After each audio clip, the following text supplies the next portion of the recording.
was doing ransacking Kemi's bag. You are the blackmailer, right? Kemi asked Jamila, who stammered repeatedly, unable to speak.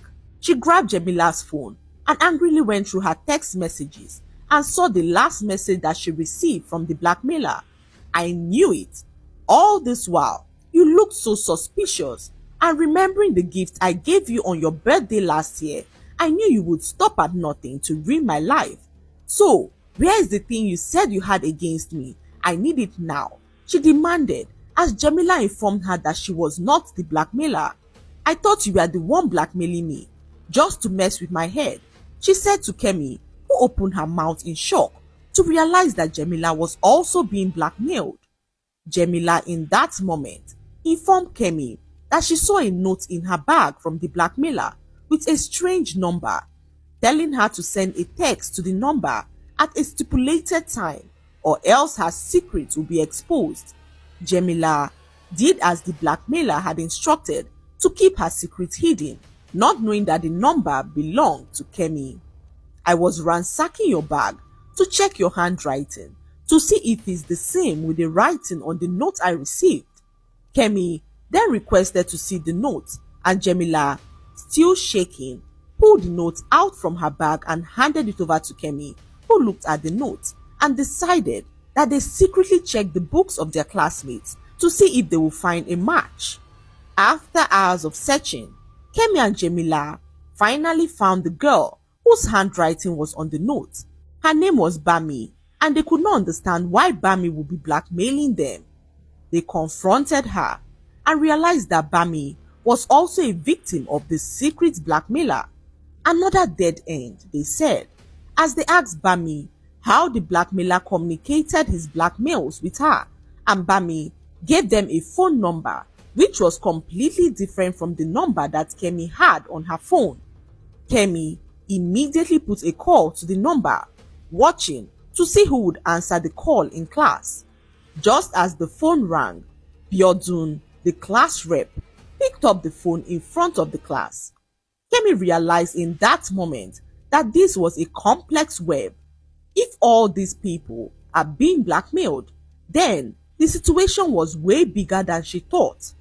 The blackmailer was playing multiple students against each other, and this did not look good because one of these people could actually be the blackmailer, claiming to have been blackmailed themselves. Kemi decided in that moment to keep following the trail of blackmail, as this was the only option she had left. We need to figure this out, Kemi said to Jamila, her fear giving way to determination. Let's follow the trail. Maybe we can track down the real blackmailer. They followed the trail, uncovering the numerous students who were also suffering in silence with a blackmail that hung over their head like a dark cloud, forcing them to do things like puppets on strings. Just as they moved around, following the trail of communication of the blackmailer, Tayo, Kemi's first suspect, sent a text message to the entire class confessing to be the blackmailer. Everyone opened their eyes in shock as they never expected it to be him.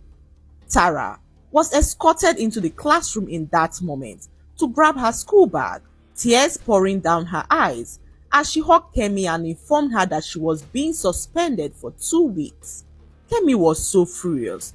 She could not believe that Tayo blackmailed her into ruining her best friend's life.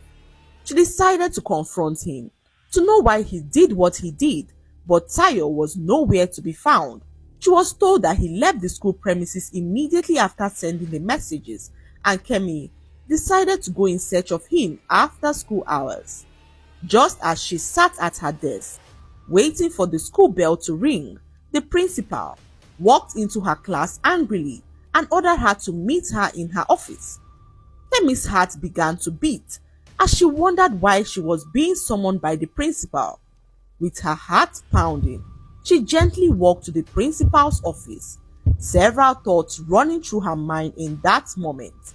Just as she arrived at the principal's office, the principal informed her that she received the pictures.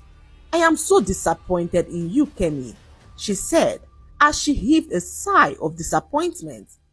Kemi stood there silent as she watched her whole world crumble before her eyes.